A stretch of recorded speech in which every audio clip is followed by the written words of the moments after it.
අද කතා කරන්නේ අපතේ යන දෙයකින් මුදල් හොයන හැටි. අපේ රටේ කෙසෙල් කන කැපුවට පස්සේ කෙසෙල් කඳ කිසිම වැඩක් ගන්නේ නැතුව අපතේ යනවා. කෙසෙල් කඳන් වලින් කෙඳි වෙන් කරගෙන ඒවා විවිධ නිර්මාණ වලට යොදා ගන්න හැටි අද කතා කරමු. මේ තියෙන්නේ මේ වගේ අලුත් නිර්මාණ කීපයක් කෙසෙල් කෙඳි වලින් කරපු.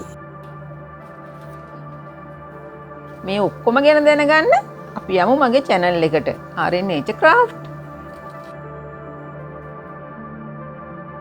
ඉතින් ඔයාලා තාම subscribe කරලා නැත්නම් subscribe කරලා bell icon එකත් click කරන්න. අද අපි යන්නේ ගාල්ලට. දුලණි අත්තනායක මහත්මිය හමු වෙන්න. මේක කෙසෙල් කෙඳි නිර්මාණයක්. මේක මට සාම්පල් එකක් විදිහට ඉල්ලුවේ මේ කිතුල් පැණි බිස්නස් කරන එක්කෙනෙකුගේ gift එකක් විදිහට එයා පැණි බෝතලේ දාලා මේක කවර් එකක් විදිහට එයා දෙනවා. ඊට පස්සේ පැණි බෝතලේ අයින් කරාට පස්සේ මේක අපිට මල් වාස් එකක් විදිහට පාවිච්චි කරන්න ඕනේ කියලා තමයි මට නිර්මාණය හරි ගසලා දෙන්න කියලා කිව්වේ. මේක ඒ විදිහට තමයි හරි ගසලා තියෙන්නේ. මොකද ඊට පස්සේ මේක අපිට පාවිච්චියට ගන්න පුළුවන් මල් වාස් එකක් විදිහට තියලා. දැන් මේක අර ලස්සනට පැණි බෝතලේ දාලා දෙන්නේ. දීලා ඊළඟට අපිට මේක මල් වාස් එකක් විදිහට පාවිච්චියට ගන්න පුළුවන්. ඊට අමතරව අපිට පුළුවන් තව මේවෙන් ජුවලරි අයිටම් හදන්නත් පුළුවන්. හන කෙඳි කෙසෙල් කෙඳි අතර වෙනස කිව්වොත් හන කෙඳි මිලයි. මිල අධිකයි. කිලෝ එකක් 3600ක් වගේ වෙනවා. මම මෙහෙට ගෙන්න ගන්නකොට. නමුත් අපිට කෙසෙල් කෙඳ කියන්නේ අපිට ඕනම ප්‍රදේශයක තියෙන දෙයක් අපිටම සුද්ධ කරලා කරගන්න පුළුවන්. මිලක් යන්නේ නැහැ. ශ්‍රමය විතරයි යන්නේ. තනියම සුද්ධ කරගන්න පුළුවන් නේ. සුද්ධ කරගන්න පුළුවන්. ඕනෙම කෙනෙකුට මේක හදාගන්න පුළුවන්. ඇය තවදුරටත් කෙසෙල් කෙඳි වල පාට ගැන මෙහෙම කිව්වා. මේකේ වර්ග දෙකක් තියෙනවා. ඇඹුල් කෙසෙල් ගහේ කෙන්ද බිස්කට් කලර් එක. බ්‍රවුන් කලර් එක. සීනි කෙසෙල් ගහේ කෙන්ද ක්‍රීම් කලර් එකක් විදිහට එන්නේ. වර්ණ පාවිච්චි කරන්නේ නැතුව ස්වභාවික වර්ණ වලින් හදනවා නම් ඒ වර්ණ දෙකෙන්ම ගන්න පුළුවන්. ඔව්. ඊට පස්සේ මේ කෙඳි අරගෙන ඔයාට මොකද්ද කරන්නේ ඊට පස්සේ? ඊට පස්සේ අපි මේ කරන්නේ මේ කෙන්ද අර කොණ්ඩේ ගොතන විදිහට මේක පොතන්න ඕනේ. පටිය හදා ගන්න විදිහ මේ මම කියලා දෙන්නම්. කොණ්ඩේ ගොතන විදිහට අපි කොහොමද පටිය ගොතා ගන්නේ කියලා.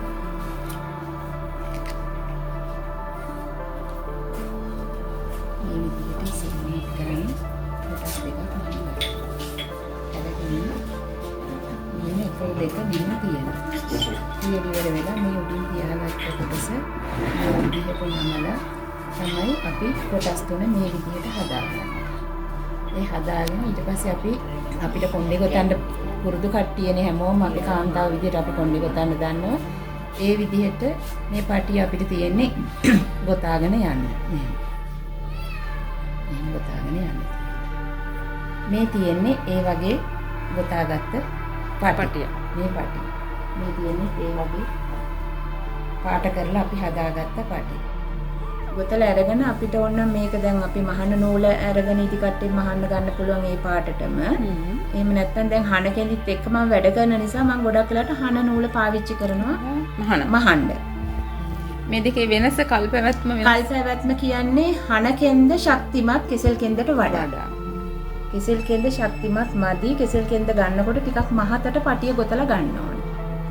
ඊට පස්සේ අපි කරන්නේ මේ පටිය අරගෙන අපිට දැන් මේ වගේ ඉස්සරෝම රවුමක් අපි මේ විදිහට රවුම මහ ගන්නවා. පළවෙනි එක කරන්නේ මේ විදිහට රවුම මහ ගන්නවා. අර ටේබල් මැට් වල තියෙන ඒ විදිහට රවුම මහ ගන්නවා. මේක ඊට පස්සේ අපි කරන්නේ අපිට ඕන දිග ප්‍රමාණය. ඒ කියන්නේ ලොකු රවුමක් මහනවා නම් මේක තව දිගට පටිය අරගෙන දෙකට නමලා ගන්නවා. මුලින්ම කරන්නේ මේ විදිහට දෙකට නමලා අරගෙන මේක හැම වෙලාවෙම අපි පටිය මහද්දී මේ කොට පටිය යට පැත්තට තියන්න ඕනේ. මෙහෙම යට පැත්තට තියන්න ඕනේ. ගොතාගෙන යන පටිය හැම වෙලාවෙම උඩට හරවලා ගන්න ඕනේ. ඊට පස්සේ අපි මේක චුට්ටක් මෙතනින් මෙන්න මෙහෙම නමලා මේක මේ විදිහට රෝල් කරනවා. මේ විදිහට රෝල් කරනවා. ඒ රෝල් කරන ගමන් තමයි අපි මේක මේ තියෙන්නේ සිදුර ලොකු කඳ මහත ඉදි කට්ට. ඒකට මම මේ දාලා තියෙන්නේ හන නූලම තමයි දාගෙන තියෙන්නේ හන කෙඳි මහන්න. ඊට පස්සේ මේක අපි මේ මහගෙන යනවා. ඒ මහන අතරේ මේ පටි දෙක මෙහෙම වටේට උතන්න ඕන. අපි මේ මහන හැම මැහුමක්ම පිටට නොපෙනෙන විදිහට තමයි මේ මැහුම හැඟවෙන්න මහන්න ඕනේ. එතකොට අපි මේකේ කන පිට හොඳ පිට කියලා එකක් පේන්නේ නැහැ. දෙපැත්තම අපිට පාවිච්චි කරන්න ගන්න පුළුවන්. කෙඳි නිර්මාණ නොඉදිමත් අධ්‍යාපනයේ යටතේ මම නොමිලේ පුහුණු කරනවා. අධ්‍යාපන දෙපාර්තමේන්තුවෙන් පුහුණුලාභීන්ට සහතිකයක් දෙනවා. පුහුණුව කරගෙන ජාතික ශිල්ප සභාවට එතකොට ලක්සලට ඒ වගේ ආයතන හරහා අපිට අලෙවි කරගන්න අවස්ථාවක් තියෙනවා. අලෙවි කරන නිර්මාණ ඔක්කොම අලෙවි කරගන්න පුළුවන්, ඉතුරු වෙන්නේ නැහැ නේ. ඉතුරු වෙන්නේ නැහැ. මොකද අපිට එන ඕඩර්ස් දෙන්න බැරි තරමට අපිට එන අවස්ථාවල් තියෙනවා. එතකොට පුහුණුලාභියෝ ඉන්නවා නම් අපිට ඒගොල්ලෝ හරහා අපිට මේ නිෂ්පාදන ඉක්මනින් හරි ගැසලා දෙන්න පුළුවන්.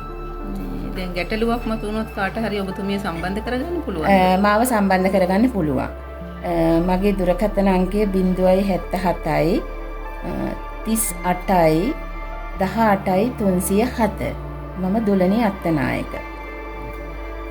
එතකොට ඔය විදිහට හදාගත්ත රවුම් වලින් ඊට පස්සේ සම්බන්ධ කරලා තමන්ගේ නිර්මාණ හැකියාව එකතු කරලා අලුත් නිර්මාණ කරන්න පුළුවන්. අපි එතකොට දැන් මේ විදිහට අපි මහනවා. ඊට පස්සේ අපි කරන්නේ මේක දැන් අපිට ඕන විදිහට මේ වගේ පෙති එකින් එකට මේ විදිහට තියාගෙන මහගෙන යන්න තියෙන්නේ. මහන්න තියෙන්නේ. මේකෙන්ම තමයි මේ පටියෙන්ම තමයි සියලුම නිර්මාණ අපි කරන්නේ. මේ වගේ නූලෙන් තමයි ඉදිකට්ටේ මහගෙන මේ අතේ මහන එකෙන් තමයි ඔක්කොම කරන්නේ. දැන් අපි මේ වගේ කූඩ හදනවා නම් අපිට මේක මහන්න ඕනේ. මේවා කරන්න පුළුවන් අපිට කෙමිපික්ස් ගම් එක අරගෙන මේ ඒ ගම් එකෙන් අලවලා තමයි අපිට මේ වගේ කූඩ හදා ගන්න පුළුවන්. ඒක මහන්න ඕනේ නැහැ. මේ තියෙන කෙමිපික්ස් ගම් එක දාලා අලවලා හැරන් තියෙන්නේ. මේකට අච්චුවක් විදිහට අපිට බෝතලයක් හරි එහෙම නැත්නම් කාඩ්බෝඩ් රවුමක් හරි ඒ වගේ මොන හරි ආදේශකයක් යොදා ගන්න පුළුවන්. යෝගට් කප් එකක් වගේ. කෙසෙල් කෙඳි වෙන් කරගන්න හැටි අපි ඊළඟ වීඩියෝකින් කතා කරමු. මේ තියෙන්නේ කෙසෙල් කෙඳි වලින් කරපු නිර්මාණ කීපයක්. දියුණු රටවල නම් ඉතින් හුඟක් වෙලාවට මේ වගේ ස්වභාවික දේවල් වලින් හදන ජුවලරි තමයි පාවිච්චි කරන්නේ. එතෙන්ම මේ ස්වභාවික කෙඳි පාවිච්චිය හරිම පරිසර හිතකාමී. ඒකෙන් ප්ලාස්ටික් පොලිතින් වලින් වෙන මහ පරිසර විනාශය අවම කරගන්නත් පුළුවන්. කෙසෙල් කෙඳි වල තියෙන ස්වභාවික වර්ණය, ඒකටම ගැලපෙන ආවේනික දීප්තිය, මෘදු බව, මෙන්න මේ වගේ විවිධ ලක්ෂණ නිසා ගොඩාක් නිෂ්පාදනවලට ඒක යොදා ගන්න පුළුවන්.